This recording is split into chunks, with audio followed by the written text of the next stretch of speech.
முருகன் கையில் வேல் இருக்கு தெரியுமா? அது முன்வினையை அகற்றிவிடும் புரியுமா?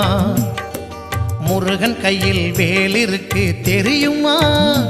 அது முன்வினையை அகற்றிவிடும் புரியுமா?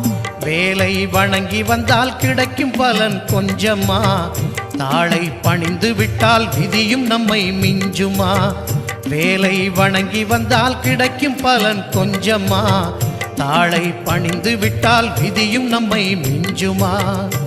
அந்த முருகன் கையில் வேல் இருக்கு தெரியுமா? அது முன்வினையை அகற்றிவிடும் புரியுமா?